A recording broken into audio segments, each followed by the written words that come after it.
सूफी रंग 786 चैनल में आप सभी दोस्तों का हार्दिक स्वागत है। आज की वीडियो में हम आपको पिराने पीर शेख अब्दुल कादिर शाह जिलान मीरा गौस पाक और उनकी मुरीद एक लड़की की कहानी बताएंगे। सो आप सभी से विनती है इस वीडियो को पूरा जरूर देखें और इस चैनल को भी जरूर सब्सक्राइब करें। प्यारे दोस्तों, एक बार जनाब गौस पाक जी अपने हुजरे मुबारक में बैठे हुए हैं और इलाहे पाक की बातें हो रही हैं और उनके पास उनके कुछ मुरीद और भी बैठे हुए हैं। इतने में एक शख्स रोता हुआ जनाब गौस पाक जी के पास आया और उनके कदमों में आकर गिर गया और फूट फूट कर रोने लगा। उसको रोता हुआ देखकर जनाब गौस पाक बोले कि ऐ भाई, क्या बात हो गई, तुम इतना क्यों रो रहे हो। जनाब गौस पाक की बात सुनकर वह आदमी बोला कि जनाब, आपके रहमो करम से, आपकी कर्म की निगाह से मुझे एक औलाद प्राप्त हुई थी। मेरे घर एक बेटी हुई थी। आज उसकी उम्र 17-18 साल की है और आज मेरी बेटी सुबह नहाकर वह अपने बाल सुखाने के लिए हमारे मकान की छत पर गई थी, लेकिन काफी समय हो गया वह वापस नीचे नहीं आई और हमने जब ऊपर जाकर देखा तो वह वहां नहीं थी। मेरे घर की छत भी इतनी ऊंची है कि कोई दूसरा आदमी हमारी छत की तरफ नहीं देख सकता कि वहां पर कौन खड़ा है, कौन बैठा है। और हमने चारों तरफ उसको ढूंढ लिया है पर मेरी बेटी मुझे नहीं मिली। ऐ सरकार, आपके रहमो करम से मुझे बेटी प्राप्त हुई थी पर आज वह मेरे हाथ से जा रही है। आप कर्म करें और मेरी बेटी से मुझे मिला दें। उसकी बात सुनकर जनाब गौस पाक जी ने इलाही निगाह मारी और फिर उस आदमी से बोले कि तुम घबराओ मत, तुम्हारी बेटी तुम्हें मिल जाएगी और आज ही मिल जाएगी। तुम ऐसा करो। जनाब गौस पाक जी ने उसको एक मसल्ला दिया और कहा कि तुम चीन के जंगलों में जाओ, वहां पर तुझे तुम्हारी बेटी मिल जाएगी। जनाब गौस पाक की बात सुनकर वह आदमी बोला कि सरकार, मुझे जय तो बताओ कि मेरी बेटी है कहाँ। तो जनाब गौस पाक जी ने कहा कि तुम्हारी बेटी जिन्नात के कब्जे में है। जब तुम्हारी बेटी आपकी छत पर बाल सुखा रही थी तो जिन्नात उसे उठाकर ले गए थे। तुम घबराओ मत, ऐसा करो, तुम चीन के जंगलों में जाओ, वहां पर जाकर एक गोल धारा बना लेना और यह मसल्ला उसमें बिछा देना। तू इस मसल्ले पर बैठकर मेरे नाम को पुकारना। तुम्हारे सामने अनेकों जिन्न आएंगे पर तुम घबराना मत। तुम मेरे मुरीद हो, चाहे तुम्हारे सामने लाखों की संख्या में जिन्नात आ जाएं, तुम्हें कैसे भी डराएं पर तुम्हें डरना नहीं है, बस मेरे नाम को ही पुकारना है। और फजल के वक्त उन जिन्नात का बादशाह तुम्हारे पास आएगा शेर की तरह दहाड़ते हुए। तुम्हें फिर भी घबराना नहीं है, बस मेरा नाम पुकारना है। वह जिन्नात का बादशाह तुम पर वार करेगा, तुम जहां पर बैठे होंगे वहीं पर वार करेगा, पर तुम घबराना मत, मेरे नाम को पुकारते रहना। वह भी बाकी जिन्नात की तरह धरती पर गिर जाएगा। जब वह हार जाएंगे, थक जाएंगे हमला करके, तो वह बाद में तुमसे पूछेंगे कि तुम जहां पर क्यों आए हो, तो तुम उनको सारी बात बता देना कि तुम क्यों और कैसे जहां पर आए हो। सो जनाब गौस पाक जी की बात सुनकर उनका आशीर्वाद लेकर वह मुरीद वहां से चल पड़ा, क्योंकि मामला उसकी लड़की का था जिससे वह अधिक प्यार करता था। वह चीन के जंगलों की तरफ चल पड़ा। जनाब गौस पाक जी का नाम लेकर वह मुरीद चीन के जंगलों में पहुंचा। वहां पर जाकर जनाब गौस पाक जी का नाम लेकर एक गोल धारा बनाया और उसमें मुसल्ला बिछाकर बैठ गया और जनाब गौस पाक जी के नाम को पुकारा। पुकारने की देर थी कि हजारों की संख्या में वहां जिन्नात प्रकट हुए और उस आदमी पर हमला करने लगे, पर जनाब गौस पाक जी के रहमो करम से कोई भी उसे कोई नुकसान नहीं पहुंचा सका, उस घोल धारे के अंदर भी नहीं जा सका। जब सभी हार गए, फजल का वक्त हुआ, तो जिन्नात का सरदार वहां पर आया और उसने आकर हमला किया, पर उसका हमला भी बेकार हो गया। वह जनाब गौस पाक जी के मुरीद का कुछ नहीं बिगाड़ सका।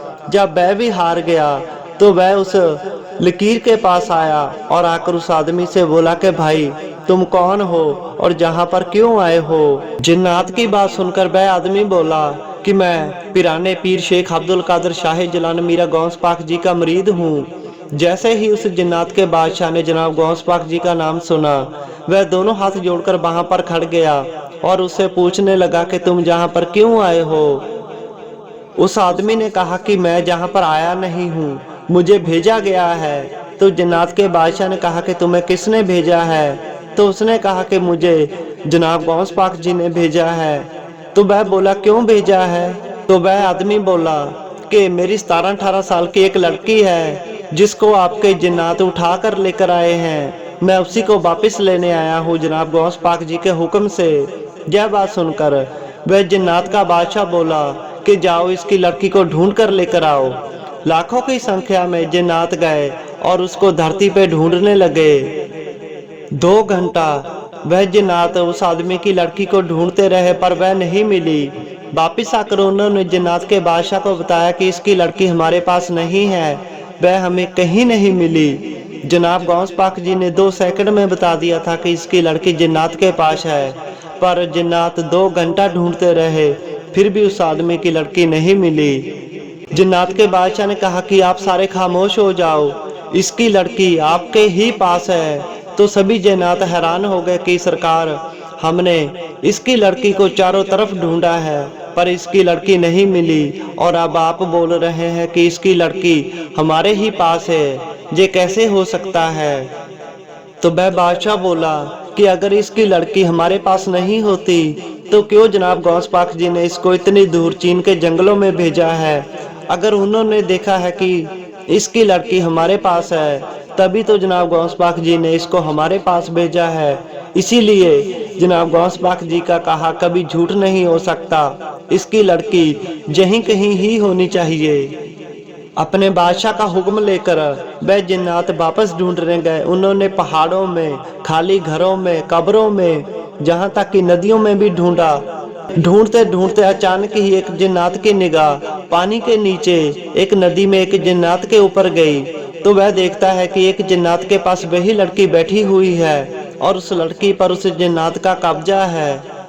यह देखकर सभी जिन्नात उस जिन के पास पहुंचे, उसको गिरफ्तार किया और उस आदमी की लड़की को बाइज्जत अपने सरदार के पास वापस लेकर आए। आकर जिन्नात बोले कि ये सरदार, ये लड़की भी मिल गई है और जिसने इसको पकड़ा था वह जिन्नात भी मिल गया है। और फिर वह बादशाह बोला उस आदमी से कि क्या यही तुम्हारी लड़की है।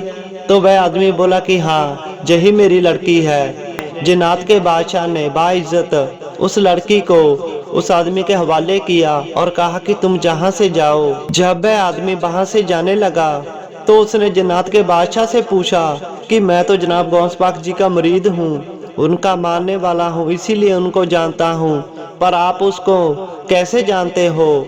उस आदमी की बात सुनकर वह जिन्नात बोला कि तुम तो सिर्फ जानते हो, हम तो उनको आका मानते हैं, अपना सब कुछ मानते हैं। हम सुबह अपना जब भी सफ़र जारी करते हैं तो सबसे पहले बगदाद की ओर अपने सिर को झुकाते हैं, तभी हम अपने दिन की शुरुआत करते हैं। प्यारे दोस्तों, देखो कितनी ऊंची शान है पिराने पीर शेख अब्दुल कादिर शाह जिलान बगदाद वाली सच्ची सरकार की, जनाब गौस पाक जी की, 11वीं वाले पीर की। सभी इंसान तो उनको मानते ही हैं, पर जिन्नात, भूत, परियां और पशु पक्षी सभी उनको सजदा करते हैं। अपने सुबह की शुरुआत भी उनको सजदा करके ही करते हैं। आप ये भी बात अच्छी तरह जानते हैं कि जो जिन्नात होते हैं, भूत होते हैं, इनके पास काला इल्म कितना होता है, वह जो चाहे वह कर सकते हैं। पर पिराने पीर जनाब गौस पाक जी के आगे वह समुद्र में एक बूंद की तरह भी नहीं है, क्योंकि आला रुतबा है जनाब गौस पाक जी का, महबूब इलाही है, इलाही के महबूब हैं, जो चाहे वह कर सकते हैं।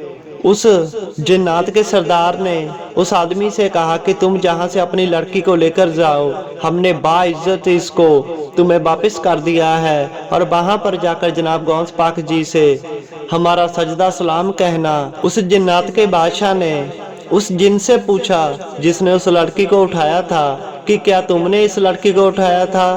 तो वह बोला हाँ। तो वह जिन्नात का बादशाह बोला कि तुम्हें मालूम नहीं है कि जय जनाब गौस पाक जी के मानने वाले हैं, तो जय जानते हुए भी तुमने इस लड़की को क्यों उठाया।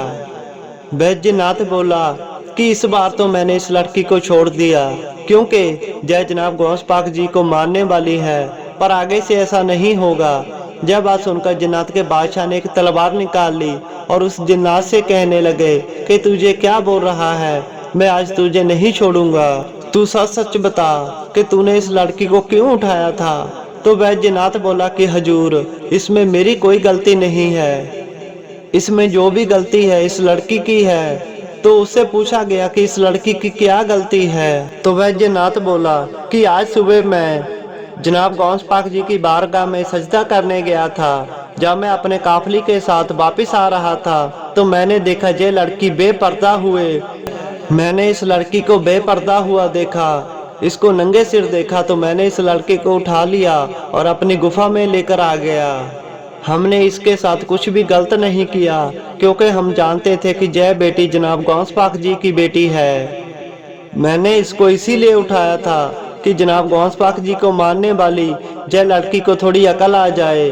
सो प्यारे दोस्तों, एक जिन्नात भी समझते हैं कि हमें कैसे रहना चाहिए। तो प्यारे दोस्तों, ऐसी शान और ऐसी ताकत है पिराने पीर जनाब गौस पाक जी की कुल वलियों के सरदार हैं। जो भी जनाब गौस पाक जी को सच्चे दिल से मानता है, पूरे तन मन से मानता है, जनाब गौस पाक उसका बुरा कभी नहीं होने देते, उसकी पिठ कभी नहीं लगने देते, सदैव ही उसकी रक्षा करते हैं, उसकी हर मुराद को पूरा करते हैं, क्योंकि वलियों के सरदार है जनाब गौस पाक जी, इलाही महबूब है जनाब गौस पाक जी। सो आप भी अपने पीरो मुर्शद पर पूरा यकीन रखें, उसकी रजा में रहें और सही ढंग से जिंदगी को जिएं, कभी किसी का बुरा करने के बारे में ना सोचें, तो पीर बादशाह हमारा बुरा कभी नहीं होने देगा। सो पीर बाबा की और वीडियो देखने के लिए इस चैनल को जरूर सब्सक्राइब करें।